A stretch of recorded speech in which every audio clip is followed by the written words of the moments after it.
In this episode, we're going to get a chance to speak to two people who are really at the heart of the trucking industry's move to electric vehicles. My guests today are Dakota Semler and Gio Sordoni, Exo's co-founders. Now, this is an award-winning manufacturer of electric vehicles that includes Time Magazine's Best Inventions, Fast Company's World-Changing Idea Award, and Forbes 30 Under 30. Dakota, welcome to the Heavy Duty Parts Report. So glad to have you here. Thanks for having me. It's good to be here. And Gio, thanks for joining us. Thanks so much. Glad to be here. So I'd like to get into our conversation, first of all, talking about the electric vehicles, the new series of vehicles that you are introducing to the market. Dakota, you have a heavy-duty Class 8 tractor and a medium Class 6 and 7 model, and I was curious, what are the three main advantages these vehicles provide fleets over their diesel counterparts? It's a great question. So we were actually fleet operators first before starting Exos. And we knew that one of the most important factors that fleet operators have to evaluate when making decisions about acquiring new equipment is managing the best vehicle with the lowest total cost of ownership. And so in our engineering, we really focus on how do we deliver the best total cost of ownership, not just by making the vehicle more efficient and lower cost to maintain, but also by building in a lower acquisition cost that's going to be competitive with diesel. And so when we talk to our fleet customers, the first thing that we really start with, and one of the key highlights of all of these vehicles, our MDXT, the Class 6-7 platform, and our HDXT, the Class 8 platform, is really our focus on total cost of ownership. These are industry-leading vehicles for delivering low TCO for commercial fleets across various different vocations, from last mile delivery to food and beverage delivery, all the way to regional haul or line haul operations. So that's the first thing we focused on. The second area is really the connected architecture in these vehicles. So we've built them to actually be dynamic, smart vehicles that fleets can monitor and manage today utilizing our Exosphere platform. And why that's important is, as you probably know, it's become incredibly complicated to manage a fleet today.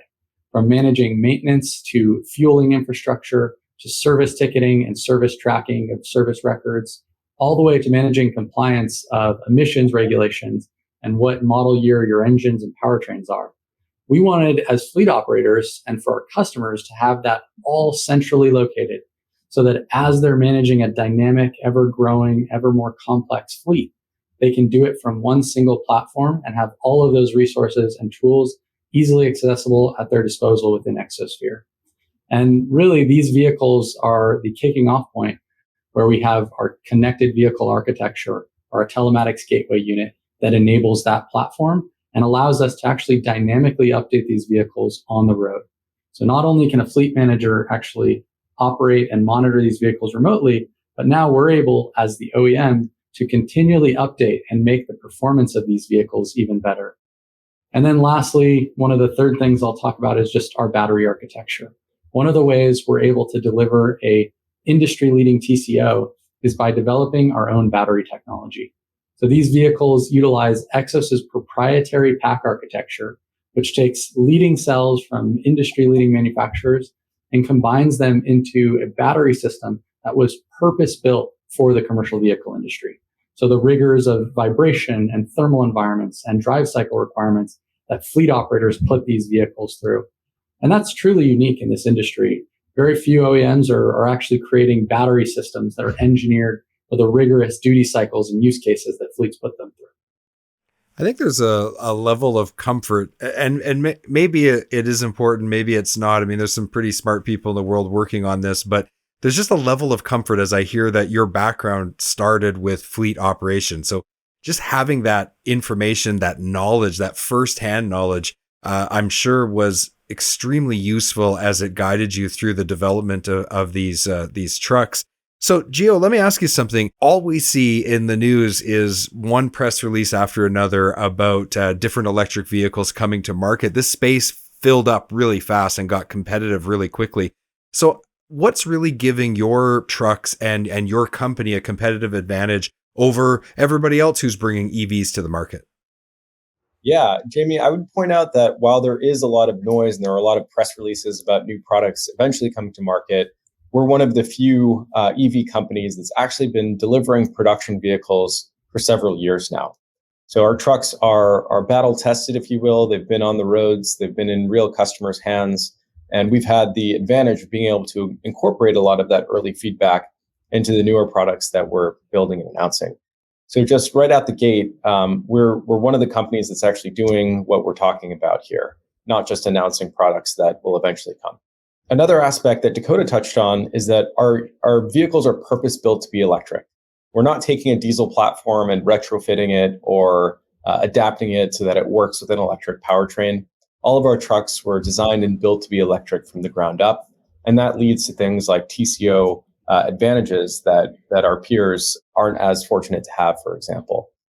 So that purpose-built custom chassis architecture and a purpose-built battery pack allows us to be TCO competitive. The other aspect is our network of services that come along with the truck. A lot of the fleet customers that we talk to aren't experts in electrification. They don't know a ton about batteries and powertrains and charging. So we're here to help. We go into a customer and understand their needs across their depots across the country, and we'll actually help with their charging infrastructure design and rollout. So we'll go to a fleet's yard and say, okay, here's where we would put chargers. Here's the size of charger we'd recommend. Here's the charger that we recommend you buy. And we go ahead and help them to get that installed, and then bring data off of that charger to make sure that it's performing at its best over time.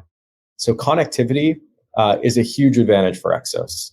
Not only are the trucks connected, we can connect to the charging architecture or the charging hardware as well to make sure that fleets are making the most intelligent decisions on how to optimize all of that hardware that they brought on to make that transition from diesel to electric. And then the third piece is over-the-air updates. It's not just a one-way stream of data coming from trucks and chargers to the cloud.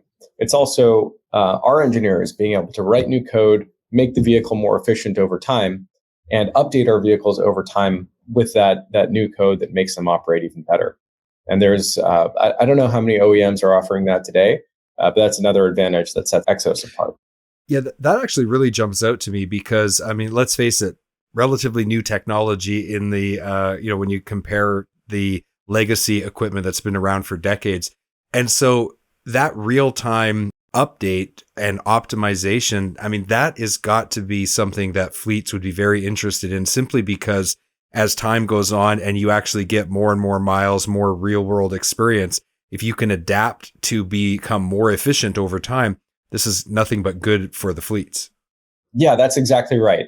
The ability to update the vehicle past the point of sale is a really unique and exciting capability that we're excited to add to our vehicles when we launch our TGU, that telematics gateway unit.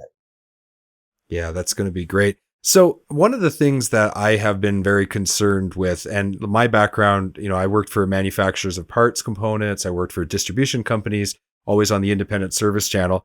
And a couple of years ago, I wrote an article that was entitled "Why Manufacturers and Distributors Are in Trouble and What to Do About It." And, vertical integration with OEMs is a big concern, especially if you're on the independent side. But even if you're a parts manufacturer that has relationships that are maybe dual, like tier 1 and tier 2. And I did notice in some of your promotional videos that you talked about a relationship with tier 1 parts manufacturers. Dakota, I think in the video it said that this is so that fleets can get access to high volume replacement parts. Can you talk a little bit about how that's structured and whether or not there's going to be an opportunity for the independent service channel to also give support to your trucks after they're in the marketplace? Yeah, it's a great point. And this is where our fleet experience, as well as the experience of our customers, has factored into a lot of our strategy and how we bring products to market. So knowing that there are several components and parts of a vehicle, particularly a commercial electric vehicle, that aren't going to change from an internal combustion engine, we wanted to partner with the industry leaders for manufacturing those components. And so we have several partners that we've announced. Metalsa, which is our frame rail provider. We work with Hendrickson for suspension components. And we've obviously most recently announced our partnership with Allison, really around axles and other components related to the axles. And that's critical because as we were fleet operators, we wanted to have serviceability and access to parts wherever we operated. so that we could keep our uptime performance up and get trucks back on the road as quickly as possible. So our entire engineering strategy has focused on how do we collaborate and build really strong relationships with those parts suppliers so that they can be accessible, not just through our own direct channels, but through a network of independent parts distributors that ultimately will have access to these parts as vehicles are dispersed and deployed across the country.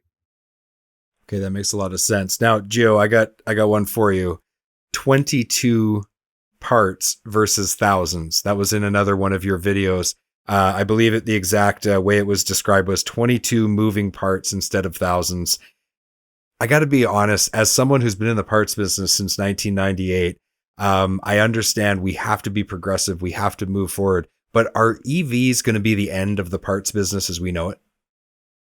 Absolutely not. There's still going to be plenty of opportunity in parts. Vehicles still get in collisions, for example. There are still some moving parts in the vehicles that will need service over time. You're still going to have brakes and tires and all of the normal wear and tear that vehicles, especially heavy duty and commercial vehicles, see out there on the road with all of the miles that they do. There are also new and sort of different opportunities for service as there's more equipment involved in the equation now. The charging stations that a lot of fleets are purchasing and putting at their depots will have service as well, and parts that need fixing and parts that break over time. There are also some large ticket items on the vehicles that will need service throughout the life of the vehicle. Battery packs, for example, should get you through a decent period depending on how you use your truck and how you charge that battery. But that's a big ticket item that through a 20-year period would eventually need to be replaced. That makes sense. We're going to take a quick break. We'll be right back. Don't have a heavy-duty part number and need to look up a part? Go to parts.diesellaptops.com or download the app on Apple or Android to create your free account. Looking for high-quality fuel injection for heavy-duty applications? Having one supplier for fuel injection allows you to better serve customers by providing them with a complete line, which increases your sales and profitability. Learn more at ambackinternational.com/aftermarket. We're back from our break, and before the break, we were really getting to know the commercial trucks that both Gio and Dakota are co-founders of Exos, and they're bringing these trucks to the market now, and they've been doing so actually for some time now. So it was very exciting to learn more about the way that they're differentiating themselves in the EV space and how their background with fleets has really driven their overall strategy. Dakota, let's talk a little bit about some of the software and the architecture that had to be put in place for EVs. You recently made some news with the introduction of your advanced vehicle ecosystem for EVs. And what I was interested in is it said that the role the software like Exosphere will play will minimize the total cost of operation for an electric fleet.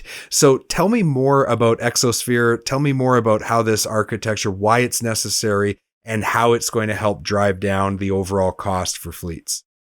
Absolutely. So the Exosphere stemmed from so many different disparate data sources coming from your service platform or your service management tool, such as a Decisive, or your vehicle maintenance tool or your vehicle telematics tool, like a GeoTab, all the way to a different platform like your fuel card management system, and having all of that disparate data be disconnected.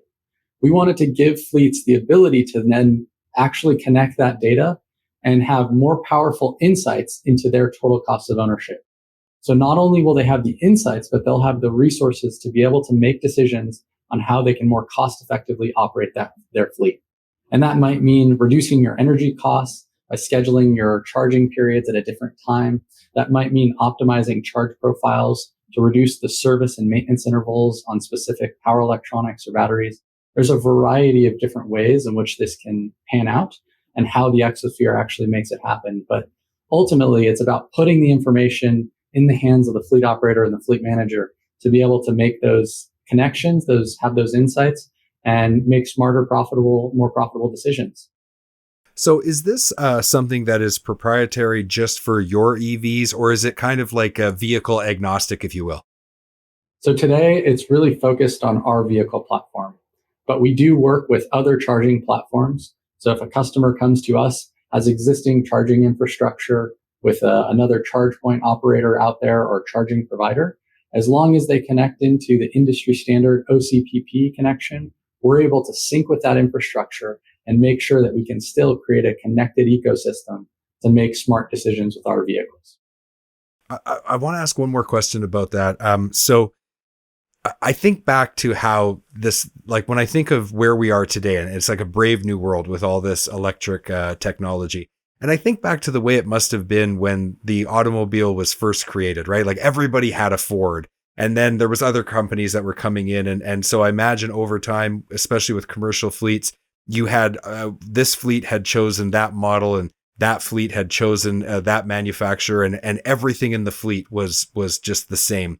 But over time, you got mixed fleets. Do you see that over time, commercial fleets will continue to have a mixed fleet where there'll be different manufacturers and they'll be buying specific trucks for specific vocations, if you will, and certain things that they're like targets they're trying to reach? Is that what you see in the future, or do you just see like all the fleets will either have your truck or a competitor's truck? What do you think is going to happen, Dakota?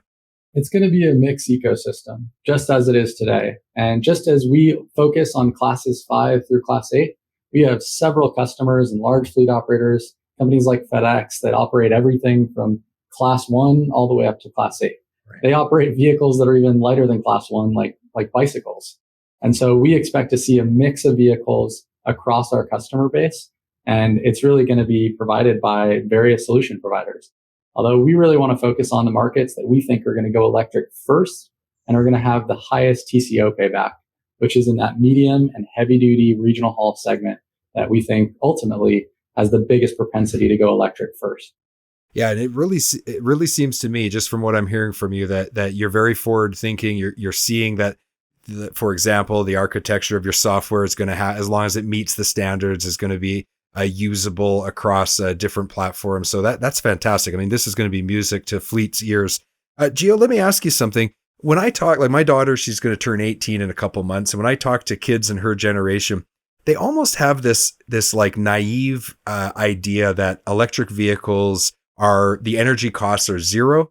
And with fossil fuel, there's the obvious cost where they can see the prices at the pump. It's not really like that, though. There is a cost. And so when it comes to running a commercial fleet and having electric vehicles, how important will measuring and minimizing energy costs continue to be? And what's the difference between, let's say, a traditional fleet today that's on fossil fuel versus what an electric fleet will be in the future? Yeah, that's a great question. We think it's so important to be able to measure your energy costs and your energy usage. And that's part of the intention of the Exosphere, is to give the customer and the fleet real-time feedback on how much energy they're using to move their trucks. Not at the end of the month or at the end of the quarter when you add it all up and say, hey, why did we spend this much on fuel? But getting a sense for how much energy has been used for each truck every day, and being able to communicate that to the team in a way that makes sense, it's digestible and actionable. So very important. We're also doing things to help minimize that cost. Dakota alluded to a number of these things just a bit ago, but optimizing when you charge the vehicle, charging not when all the vehicles come in and plug in at the same time, but maybe metering out those vehicles to charge throughout the evening if they're going out the next day, as an example. So there is a lot that we can be doing to help fleets save on energy costs.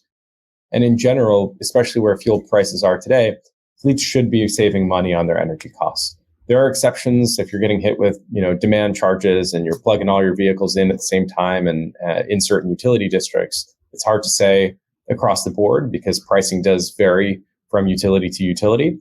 But in general, fleets should be saving money on fuel, and in some cases in a major way. Yeah, it's not zero, but it's going to go down in a typical situation. Dakota, let me ask you this. There's 80,000 open driver positions today. I've seen projections that's going to go to 160,000 by 2030. Like I said, I've been in the parts business most of my career, and we are in such a desperate need for parts technicians. There's a shortage there. There's a shortage of repair technicians as well. So it seems to me that things like autonomous vehicles and the changes in technology could actually be part of this labor shortage solution. And if you were talking to young people, which I'm sure you want young people to know about your company, because you're going to be looking for future engineers and thinking software and coders and things like that. What do you think is the best place for a young person to put their time and attention? Like, what part of the industry should they focus on, from your opinion? Is it the repair technician? Is there still a place in parts? Like, what's your thoughts on that? Yeah, it's a really great question, and to be honest with you, it was a question that some of my friends and my colleagues asked me when getting into the heavy duty trucking industry. Is why are you getting into transportation or trucking? It doesn't sound cool. It's not like a tech company. And I think the industry has really shifted, and it's been prompted to do so by companies like ours that are at the forefront of disrupting the way things are done. But I wouldn't narrow it down to any one area of the business, because this industry is going through such an evolution that there are so many exciting roles, whether it's on the manufacturing side and engineering and delivering products, whether it's on the parts and service and support industry that's keeping these vehicles on the road, or even on the operational side. And one of the areas that I think we've spent an incredible amount of time on is not necessarily focusing on full autonomy. We believe the driver has a role to play for a long time into the future, but on making that work environment a more comfortable place to work, a more accessible place to work, and something that's actually enjoyable and not just a really a grimy job that people don't look to as a good opportunity. And so things like user experience for our human machine interfaces or our infotainment systems, things like making the cabs more comfortable to be accessible to younger drivers. These are all important parts of our engineering process that we're focusing on to attract that younger workforce and really make sure that not only do we have drivers to meet the driver shortage, but we have young people throughout the workforce providing drivers, servicing and supporting these vehicles, being technicians on the vehicles. And I think the industry at large is just going through this immense shift where a typical diesel mechanic may have come home and had grease or oil all over them. Now a vehicle technician, their primary tool might be a laptop, and they may be able to work from a sedan or a passenger car. So it's a very different landscape. And I'd encourage everybody, whether you're coming out of high school, whether you're coming out of college or a graduate degree, to look into the industry and take a deep dive into companies like ours and really get to see what's going on, because it has certainly shifted in the last 5 to 10 years, and it's only continuing to shift more, particularly as more zero emissions vehicles get on the road. Yeah. And from my perspective, like I definitely bridged the gap from the old way to now where we are today in my career. This has been an amazing industry. It has treated me very well. I love being in this industry, and I'm actually very excited about all of these changes because I think it's only going to enhance and make this industry better over time. So I'm right there with you. Gio, let's get out our crystal ball here. Everybody I talk to, I go to trade shows or I talk to people on my show, they all ask me the same thing. When's the last diesel engine going to be produced? Is that going to be over in 10 years? Are they going to be diesels here 25 years from now? What is the landscape going to look like on powertrain in the future? I know we're not going to hold you to it, but just give me some of your thoughts of the way that you see this rolling out. Because you did mention that you had put a focus on specific vocations that are most, let's just say, better suited for EVs today than other applications. So what's your thoughts there? Yeah, absolutely. At Exos, we like to say everything that can go electric will go electric. And today our focus is really on those routes that are 200 miles or less and return to the same home base at night. And that way we can help our fleet customers install chargers at home base, and they don't have to rely on a public charging network. There are a ton of routes in that segment that will keep us busy for years to come, but there are a lot of routes that go beyond 200 miles in a day and make multiple stops and maybe don't come back to the same place every single night and have time to charge. And so it'll be a long while. I think one way to look at it is to look at what regulators are doing and what governments are saying. And in California, for example, they've passed a rule that all trucks sold in the state by the year 2045 will be zero emissions. And so I think that is a line in the sand. California is also obviously a little more progressive than other parts of the country and other parts of the world, but it's not a 10-year problem. I think it'll take decades. especially to turn over such a large fleet. There will be diesel trucks in the national fleet for decades and decades to come. It's not a switch that we can flip overnight and make all trucks electric. Is it 2035 or 2045 that California wants all new commercial vehicles to be EV? Yeah, by 2035, it's 50% of the fleet. Okay. And by 2045, it's 100%. Sorry, not of the fleet, but of new vehicle purchases. New vehicle purchases. Okay, still a ways out. Still a ways out. Yeah, so 2035, 50% of all vehicle purchases or commercial vehicle purchases in the state will be zero emissions. And by 2045, it's 100%. Can I ask you another question? And excuse my ignorance on this, but I know like I've got clients that live and work in California, and they have brownouts in the summer. We're going to have to rely on governments and the public sector to invest in infrastructure.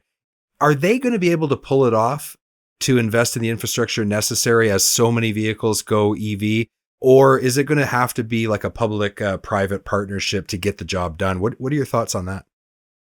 Yeah, I'm happy to respond on this one, and I'm sure Gio can add more clarity. It's really going to be a public-private partnership. Okay. So when you think about the electrical grid and the grid that supports charging infrastructure for medium and heavy-duty vehicles and even light-duty vehicles, there's three main components. There's generation, which is the generation source of the power. There's transmission, which are those high voltage lines that you see carrying power long distances from the generation source to the consumption source. And then there's distribution. Generation and transmission are not as constrained as we're led to believe. There's really lots of fungible capacity in there and projects coming online all the time that are renewables as well as conventional generation that are coming into our transmission system. What's constrained is really the distribution.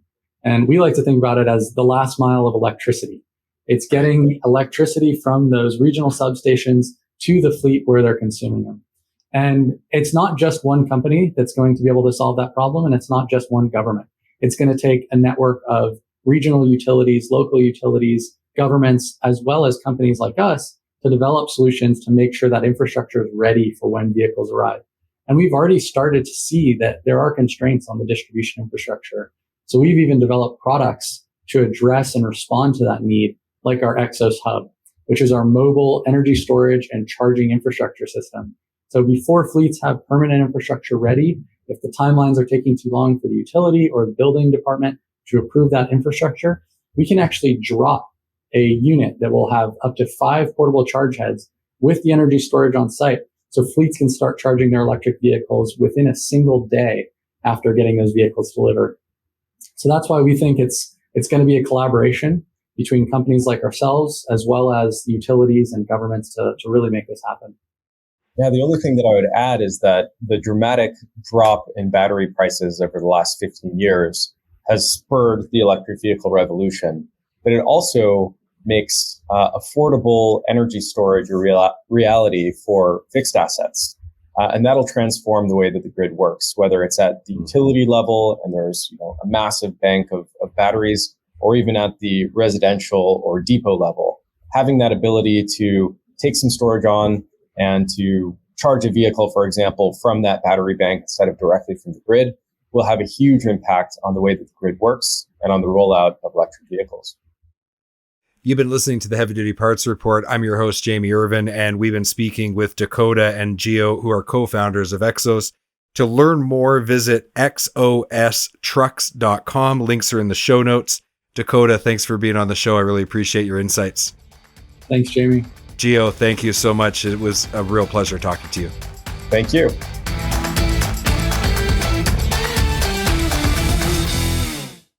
Thank you for watching this video. Click here to subscribe to the Heavy Duty Parts Report YouTube channel, and click here to watch another great episode.